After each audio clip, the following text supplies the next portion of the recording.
Hello and welcome to another episode of the Top of Off Cricket Podcast. I am your host, Kevin Henry, and as usual, we are talking everything West Indies cricket. Now, the second test between West Indies and Bangladesh began yesterday, but it is not too often where you would have brilliant sunshine and no cricket playing at the stadium. That was the case yesterday because the amount of rain that would have fell in the days preceding the test match left certain areas of the Sabina Park soggy. Now, could West Indies have done something about that? Could the Jamaica Cricket Association, in conjunction with the West Indies, have done something about that? Who knows? Who knows what resources we have? I don't know what the drainage situation is like around Sabina Park uh, and its environs. But it was sad to see two sessions lost because you know there some parts of Sabina Park was wet and it was deemed dangerous for the players. Nevertheless, play began and West Indies quickly took control of the match. Bangladesh hung around, they batted, they scruffed and they huffed and scruffed, and eventually were bowled out for 100 and was that 60 yard. But there are some things that really pleased me.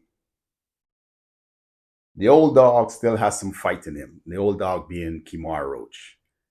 Lot of guile. Lot of guile. He continues to prove that you don't need hostile pace to survive in international cricket. All you need is an actual working brain. And that is what Kimar Roach brings to the West Indies pace lineup. What also impressed me was the patience shown by the other three pacemen, Shamar Joseph, Alzari Joseph, and Jayden Seals, to the point where Jayden Seals ended up with phenomenal figures of almost 16 overs, 10 maidens. He was on his way to his 11th maiden when he picked up the last Bangladeshi wicket, picked up 4 for 5. That is tremendous work. That shows tremendous discipline. And I think Jayden Seals is a world-class fast bowler. He has proven it against every team that he has came up against over the past 3 years. He is world-class. Shamar Joseph is world-class. The thing that I like about the two of them is they keep coming at you. They keep asking you questions. My only worry is Alzari Joseph going to get it? I don't think he's gotten it as yet. In this series so far, he's shown a lot more discipline, some better lines and lengths. I've seen he seems to be putting together some nice little packages.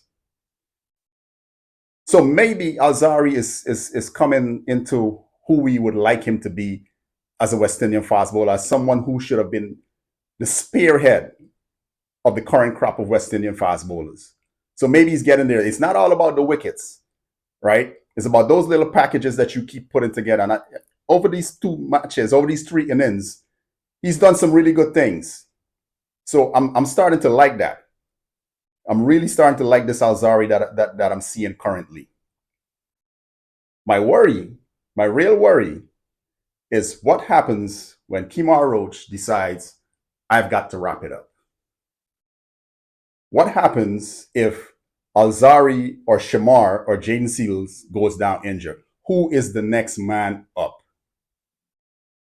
I'm not too sold on Anderson Phillip. Nothing against the young man, but I'm not too sold on Anderson Phillip. Outside of Anderson Phillip, who's got next?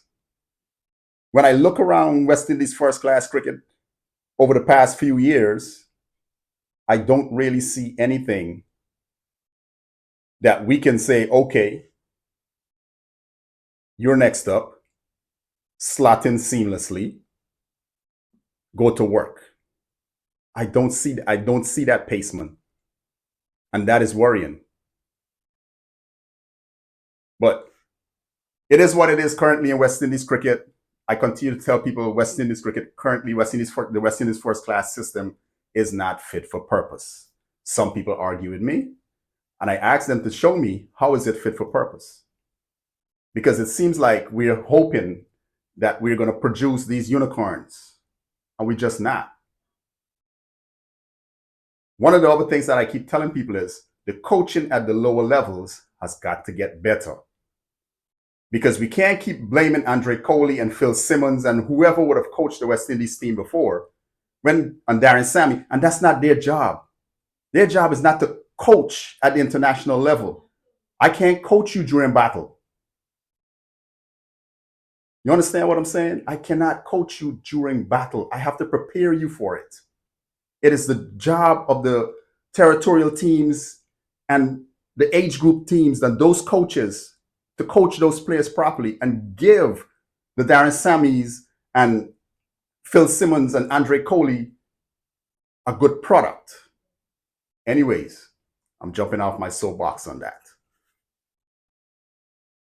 The other thing that I wanted to talk about is Mikhail Louie, and I've been talking about Louie over my past 3 episodes. He is starting to find creative ways of getting himself out instead of playing for the team. I would like someone to tell me today, down in the comments, let's chop it up there. What was Mikhail Louie trying to accomplish today with the shot that he played? Very much like the shot that he played in the first innings of the first test. What was he really trying to accomplish? When all he should have been thinking was, okay, this he's quick. He's bowling some good lines and lengths. He's not giving me anything to drive. He's not giving me anything to pull. He's not giving me anything to cut. I'll just see him off. But he couldn't do that because he felt like he had to feel bat on ball. He had to be, the scoreboard had to be taken over. When at that moment, all was required of him was just to see the young man off. Be respectful. He was bowling good. All you had to do was be respectful. And every time you show the game a level of disrespect, it treats you accordingly. And that is what happened with Mikhail Louie today. Now, I hope he goes back. I know he's going to have conversations with Jimmy Adams and Andre Coley and senior batsmen around. And I hope he goes back and he processes, because in failure, there's lessons. And the lesson that I saw today from Mikhail Louie was one of decision making. In these past 2 test matches, his decision making at critical times haven't been good. Let's see how that goes. Anyways, so that was the bad of the game so far for the West Indies. That part right there, the Mikhail Louie. The good things is West Indies fast bowling, once fit, is in a good position. That is what I'm liking so far. The batsmen have now got to put it together. Craig Brathwaite, Mikhail Louie, Alec Athanaze, Justin Graves, Kavem Hodge, Joshua Da Silva, they have got to put it together on a consistent basis. Because it doesn't get easier in the coming weeks. We've got Pakistan in Pakistan. That is not going to be easy. No better time than now to practice. Anyways, I'm your host, Kevin Henry, for the Top of Off Cricket Podcast. Let's chop it up about the game down in the comments. Let me know your thoughts, what you would like to see, what you think, or how you think the batsmen should go about this innings. Let's talk about it. See you next time.